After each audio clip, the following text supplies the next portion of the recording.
तो मूवी के स्टार्टिंग में हम एक लड़की के कैरेक्टर को देखते हैं जिसका नाम राया होता है और जिस जगह वो रहती है वो उसके पास्ट की कुछ स्टोरी बता रही है कि कुछ साल पहले ये लैंड काफी प्यारा हुआ करता था। ऐसे लगता था जैसे कोई जन्नत का हिस्सा हो। यहाँ पर इंसान और ड्रैगन्स मिलकर रहा करते थे। सब हंसी खुशी रहते थे, एक दूसरे की मदद करते थे, खाना साथ खाते थे, इवन खेलते भी साथ थे। ड्रैगन्स के और इंसानों के बच्चे एक दूसरे के दोस्त हुआ करते थे। लेकिन एक दिन अचानक हमारे लैंड को किसी की नजर लग गई और यहाँ पे इविल स्पिरिट्स आ गईं। उन इविल ने हमारे लैंड पर अटैक करना शुरू कर दिया और वो जिसको भी टच करते थे वो पत्थर का बन जाता था। वो हमारे लैंड के पीस से खुश नहीं थे। वो सब कुछ डिस्ट्रॉय करते गए, इवन ग्रीनरी भी, और सब लोगों को पत्थर बनाते गए। लेकिन जब ये सब कुछ हो रहा था तो एक छोटा सा ड्रैगन जिसका नाम सीसू था वो इनसे बच गया और उसके कुछ भाई भी थे।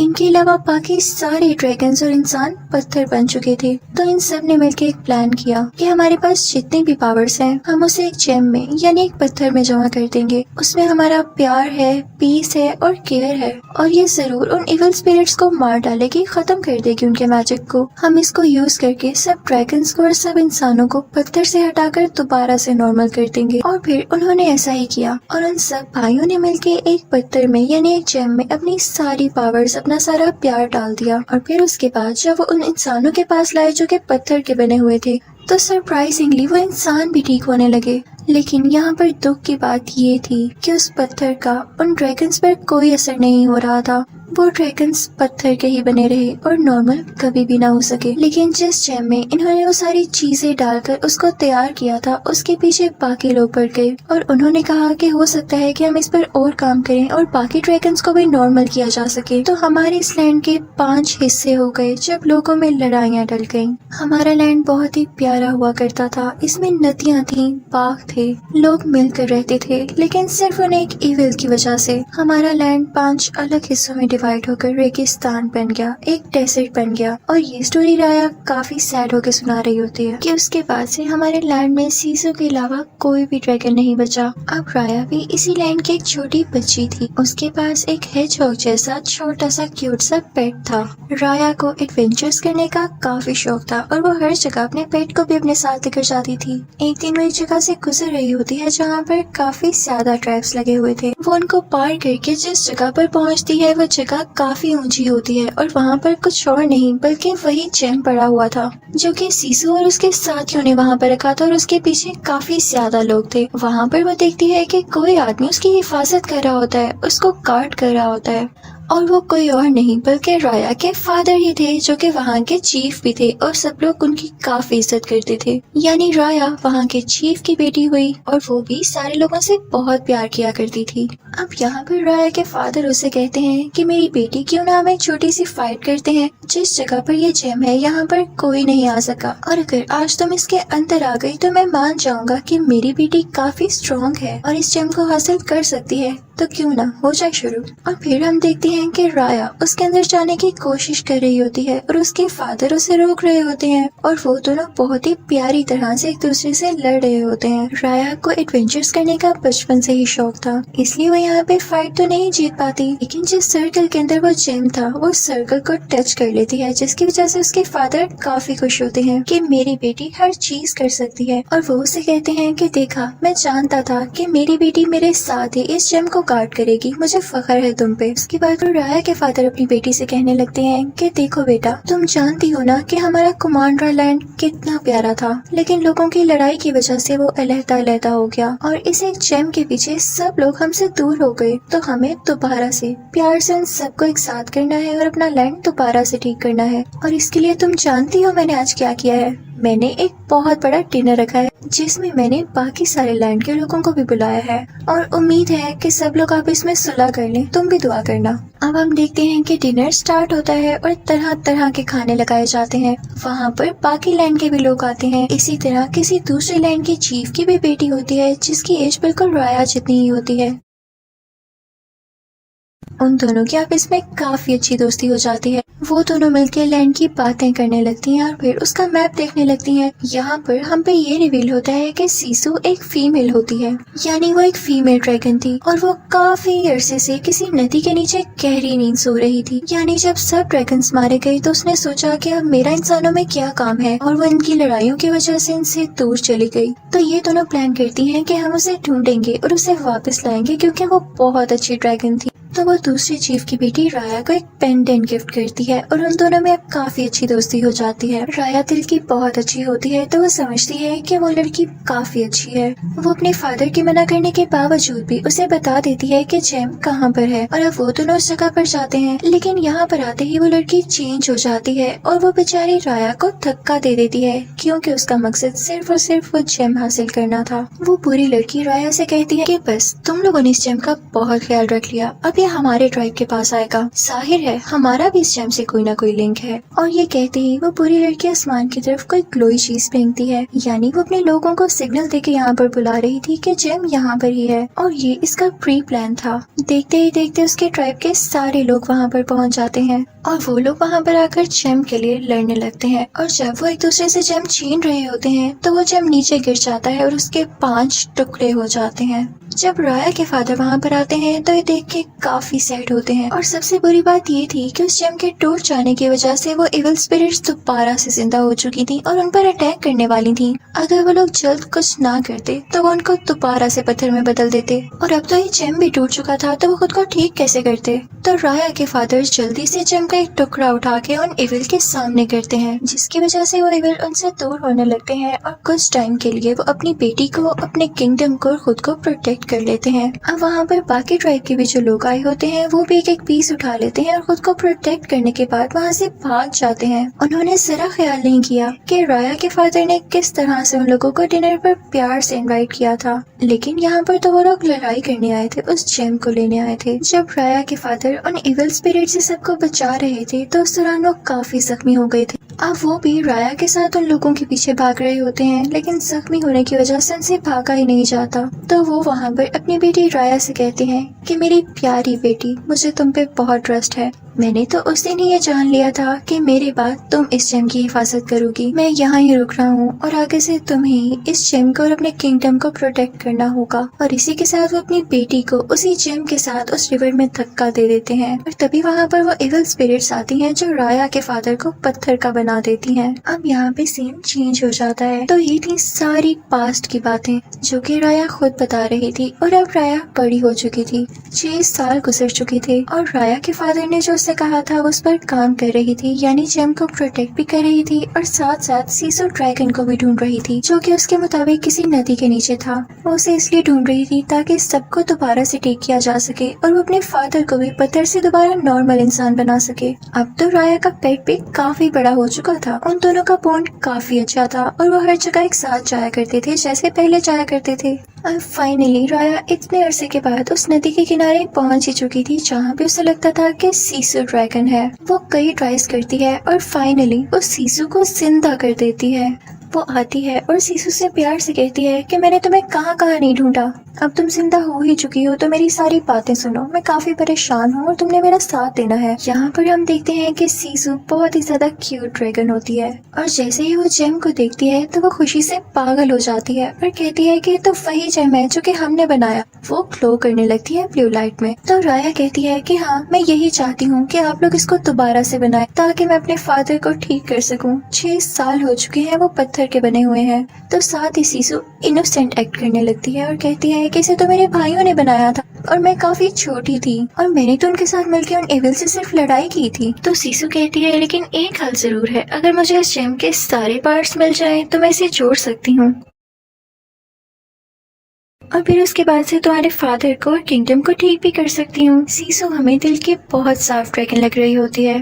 वो कहती है कि जेम के हर पीस में कोई ना कोई पावर छुपी हुई है और एक मजे की बात बताऊं कि वो टच करते ही वो सारी पावर्स मुझ में आ जाएंगी। अब वो कहते हैं कि हम मिलके उन जेम के पीसेस को ढूंढेंगे और उन्हें एक साथ मिला देंगे। अब वो तीनों यानी सीसू ड्रैगन, राया और उसका पेट उस जेम की तलाश में निकल पड़ते हैं, यानी उस जेम को ढूंढने के लिए। सबसे पहले वो जाते हैं कॉर्नर वाले ट्राइब में, जहाँ पर उन लोगों ने काफी ज्यादा ट्रैप्स लगाए हुए थे।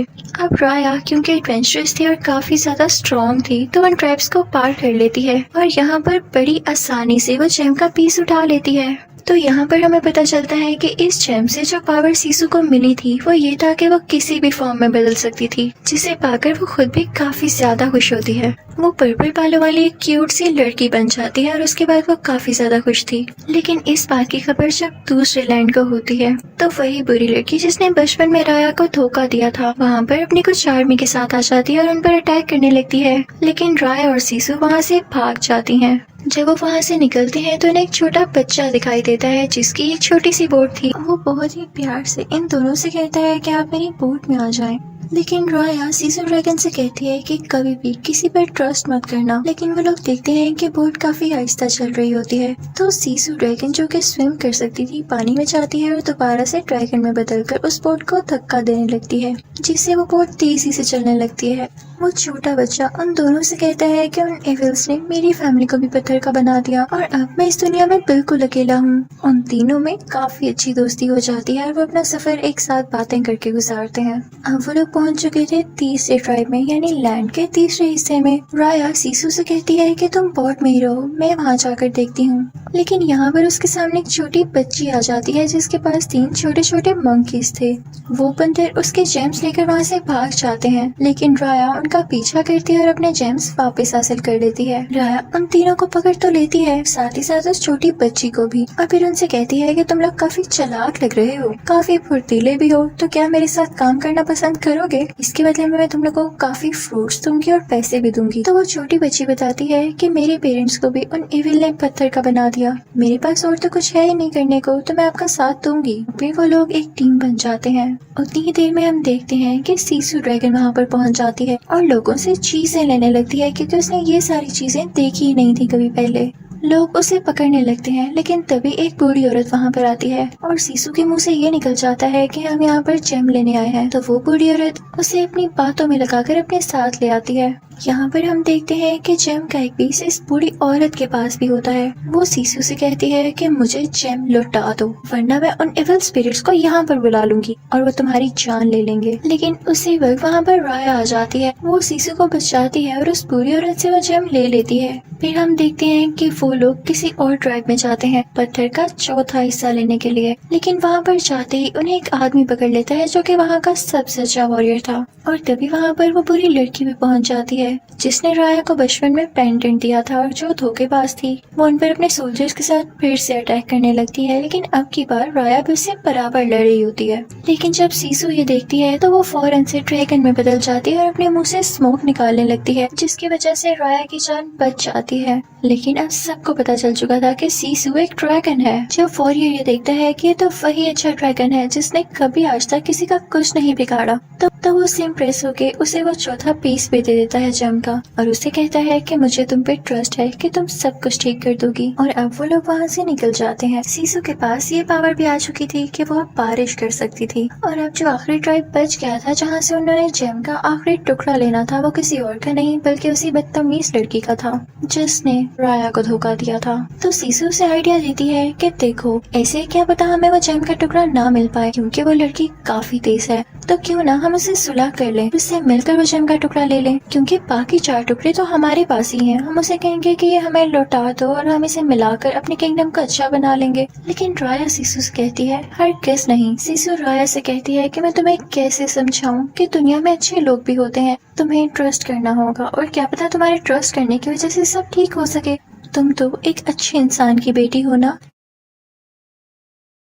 फिर सीसू उसे अपने साथ उस जगह पर ले जाती है जहाँ पर सारे ड्रैगन्स पत्थर बन चुके थे। वो उसे अपने भाई भी दिखाती है और कहती है कि देखो, ये तीनों मेरे भाई थे लेकिन पत्थर बनने से पहले इन लोगों ने मुझ पर ट्रस्ट किया और मुझे ये जेम दिया, और इसी के बाद ही तो मैं इस काबिल हुई कि मैंने उन एविल स्पिरिट्स को हरा दिया। और देखो, तुम्हारे फादर ने भी तो तुम पर ट्रस्ट करके तुम्हें ये जेम दिया था ना। सीसू की बातों का राया पे काफी असर होता है और वो मान जाती है उस लड़की से दोस्ती करने के लिए। फिर वो उस छोटी बच्ची को और उसके मंकीज को एक लेटर देती है और साथ वही पेंडेंट देती है जो उस लड़की ने उसे बचपन में दिया था। उस लेटर में सुलह की बात लिखी होती है, यानी कि दोस्ती कर लेते हैं हम। और जब वो लड़की ये लेटर पढ़ती है तो वो उससे उस जेम के साथ मिलने आती है, लेकिन वो ये डिसाइड ही नहीं कर पा रही होती कि क्या ये जेम का टुकड़ा मैं इसे दे दूं या नहीं। लेकिन वो लड़की वो जेम का टुकड़ा नीचे बड़े पत्थर पर रखती है और अपनी एरो गन उठाती है। उसे लग रहा होता है कि इनकी कोई साजिश हो सकती है और ये सीसू ड्रैगन उस पर अटैक कर सकता है, लेकिन सीसू उसके पास आता है उसे काम डाउन करने के लिए। लेकिन यहाँ पर उस लड़की से गलती हो जाती है, वो अपनी एरो गन से एक एरो उस सीसू ड्रैगन पर शूट कर देती है, जिसकी वजह से सीसू नीचे नदी में गिर जाती है। जब वो लड़की नोटिस करती है तो काफी ज्यादा डर जाती है, क्योंकि वो इविल स्पिरिट्स अब वापस आने लगी थी। सीसू पानी का ड्रैगन था और उसी की वजह से इस लैंड में पानी बाकी बचा था, वरना हर तरफ डेजर्ट बन चुका था। पानी खत्म होने लगता है और इस लैंड की बाउंड्री से वो इविल स्पिरिट्स आने लगती हैं। वो लड़की वहाँ से भाग जाती है और अब राया भी काफी ज्यादा वरिड होती है। जब राया को ये फील होता है कि सीसू अब मर चुकी है और उसके पास और कोई नहीं रहा, तो वो गुस्से में उस लड़की से लड़ाई करने जाती है। उन दोनों में काफी फाइटिंग होती है, दोनों एक दूसरे के साथ स्वॉर्ड से लड़ रहे होते हैं। दूसरी तरफ हम देखते हैं कि राया का पेट, वो छोटा बच्चा और वो वॉरियर जेम का एक पीस लिए हुए सबको प्रोटेक्ट कर रहे होते हैं। अंदर कैसल में राया की और उस लड़की की काफी लड़ाई हो रही होती है और राया उस लड़की को मारने ही वाली होती है कि उसकी नजर बाहर पड़ती है। वो देखती है कि पूरा शहर तबाह हो रहा है, हर तरफ इविल स्पिरिट्स ने अटैक कर दिया है। राया फौरन से बाहर जाती है अपने लोगों को पत्थर से बचाने के लिए, और अंदर हम देखते हैं कि उस लड़की की मदर को भी वो इविल स्पिरिट्स पत्थर का बना देती हैं। तो तब उसे एहसास होता है कि हम किंगडम एक ही थे, हमारा अगर कोई दुश्मन था तो वो एक ही, ये इविल स्पिरिट्स। उसे काफी दुख होता है कि काश मैं अगर पहले समझ जाती तो मेरी मदर भी पत्थर की न बनती। जब उस पे खुद ये बीतती है तो वो खुद भी राया का साथ देने लगती है और फिर बाहर जाकर उसी जेम के पीछे लोगों को प्रोटेक्ट करने लगती है। यहाँ पर राया को अचानक से याद आता है कि जब इन इविल स्पिरिट्स का हमला बढ़ गया था तो उन सारे ड्रैगन्स ने इस जेम में अपना अपना प्यार डाला, अपना ट्रस्ट डाला था, तो हमें ऐसा ही करना होगा। वो अपने सब साथियों से कहती है कि पत्थर का हर टुकड़ा यानी इस जेम का हर पीस दूसरे किंगडम की इस लड़की को दे दो। लेकिन सारे कहते हैं कि नहीं, हम उस पर ट्रस्ट नहीं कर सकते। तो राया कहती है कि हमें करना होगा, और इसी के साथ वो अपने जेम का टुकड़ा उस लड़की को पकड़ा देती है और उससे कहती है कि सब टुकड़ों को मिला के तुम्हें इन इविल स्पिरिट्स को हराना होगा। उसके साथी नहीं मानते और वो टुकड़ा नहीं देते, और इसी दौरान बेचारी राया खुद पत्थर की बन जाती है। जब सब लोग ये देखते हैं कि राया ने अपनी जान की कुर्बानी देकर उन्हें बचाने की कोशिश की है, तो वो सब राया की बात मानकर उस लड़की पर ट्रस्ट करके उसे पत्थर पकड़ा देते हैं, यानी वो जेम पकड़ा देते हैं। वो लड़की जेम का हर हिस्सा जोड़ने लगती है, लेकिन इसी दौरान इविल स्पिरिट्स उन सबको पत्थर का बनाती रहती हैं। जैसे ही वो जेम कंप्लीट हो जाता है, उसके पांचों हिस्से आपस में जुड़ जाते हैं, तो उस लड़की को भी इविल स्पिरिट्स पत्थर का बना देती हैं। और फिर उसके जुड़ते ही कुछ ही देर बाद वो जेम चमकने लगता है। वो जेम काफी ज्यादा ब्राइट हो जाता है और उसमें से कोई एनर्जी निकलती है, और वो एनर्जी उन सब इविल स्पिरिट्स को मार देती है। और तभी वहाँ पर बारिश होने लगती है। इसकी पॉजिटिव एनर्जी की वजह से सारे पत्थर के लोग ठीक होने लगते हैं। और मजे की बात ये थी कि इसकी वजह से ड्रैगन्स भी जिंदा हो गए थे। बारिश होने की वजह से और ड्रैगन्स के वापस आने की वजह से नदियां भी भरने लगती हैं, रिवर में भी पानी आ जाता है और सब ड्रैगन्स यहाँ डांस करने लगते हैं। फिर हम देखते हैं कि सारे ड्रैगन्स और इंसान आपस में मिलते हैं, और जिन जिन की फैमिलीज पत्थर की बन चुकी थी वो लोग भी अपनी फैमिली से एक हग करते हैं। सारे काफी खुश हो जाते हैं, और फिर राया भी अपने फादर से मिलने जाती है। राया के फादर उसे इतना बड़ा देख के काफी खुश हो जाते हैं और उन्हें अपनी बेटी पर प्राउड होता है। और तभी वहाँ पर सीजू भी आ जाती है, जो कि उनसे कहती है कि चीफ, मेरे पास आपके लिए एक तोहफा है। उसके पीछे से बाकी ट्राइब के लोग भी वहाँ पर आ रहे होते हैं, जिन्हें चीफ और राया ने काफी इम्प्रेस किया था। वो उनसे सुलह करने आए थे, और यहाँ हम देखते हैं कि वो जेम भी एक साथ हो गया था, और ये सारे किंगडम के लोग भी। चीफ और राया और सीजू को हम कैसे भूल सकते हैं, वो लोग काफी खुश थे। यानी एक दूसरे पर ट्रस्ट करने से, एक दूसरे का ख्याल रखने से, प्यार करने से सब चीजों को ठीक किया जा सकता है, और अगर हम साथ हैं तभी एक पावर है। अलहदा हम कुछ भी नहीं। Thank you for watching. Good bye.